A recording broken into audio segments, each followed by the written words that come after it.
pour vous, docteur, un non-vacciné est un citoyen impatient à part ?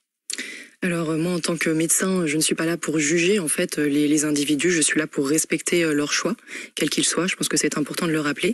Et je pense aussi qu'il est plus qu'urgent d'arrêter de chercher des coupables en fait dans cette crise, d'arrêter de chercher des coupables entre les citoyens. Au début, c'était ceux qui ne respectaient pas le confinement. Ensuite, ça a été ceux qui ne respectaient pas les gestes barrières ou qui portaient mal le masque. Ensuite, ça a été les enfants.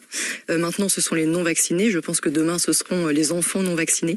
Je pense qu'il est plus qu'urgent de cesser tout ça et de se rappeler que les seuls coupables, ce sont les facteurs qui ont contribué à l'émergence et à la diffusion de cet agent infectieux à l'échelle de la planète. Nous allons en parler largement. Ça a l'air de vous heurter ce matin profondément, peut-être même dans ce qui fait la quintessence de votre mission, de votre engagement. Et en fait, la médecine, la santé publique ne devrait pas rentrer dans le champ de la morale. On doit rester uniquement dans le champ de l'éthique, où en fait, on va essayer de trouver la meilleure solution possible, celle qui va faire le moins de dommages, et donc sortir du domaine de la morale pour rester dans celui de l'éthique. Et sans être dans le domaine de la morale, docteur Alice Desbioles, est-ce qu'on peut être dans le domaine de la responsabilité et parler d'une forme d'irresponsabilité quand on n'est pas vacciné, ou alors ça vous choque et vous dites non, ce n'est pas possible aujourd'hui de dire cela? Alors, j'ai du mal à percevoir l'argument en fait sanitaire derrière. On sait bien que la vaccination, le vaccin protège bien contre les formes graves, mais n'est pas majoritairement efficace contre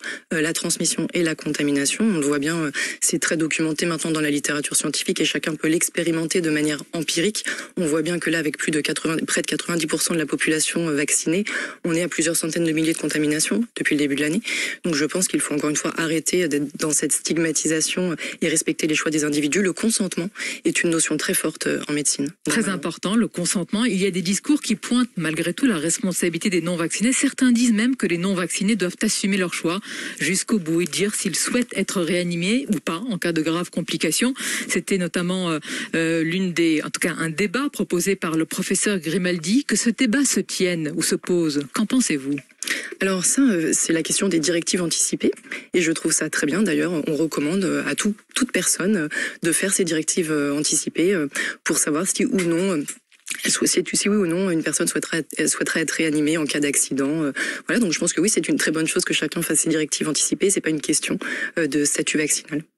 De votre point de vue, docteur Alice Desbioles, à quoi sert le pass vaccinal ? Est-ce que c'est la bonne stratégie aujourd'hui ?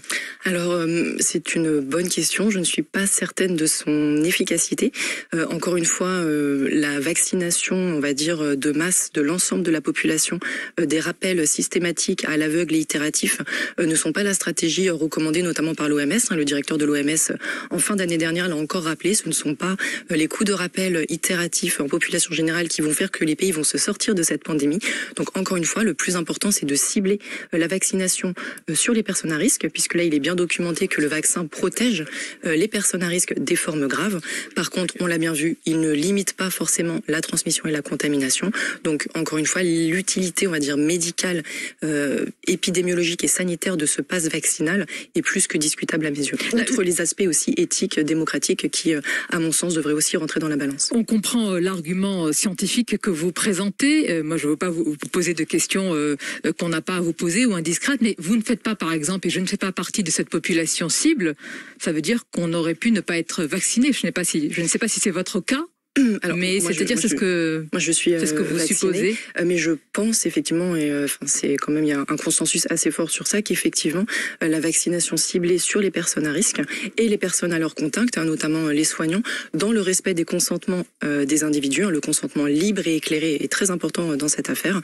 Mais effectivement le plus logique et le moins coûteux à tous les plans, sanitaires, économiques, démocratiques, serait de cibler la protection vers les personnes à risque et les personnes à leur contact dans le respect du consentement des individus. Nous allons aller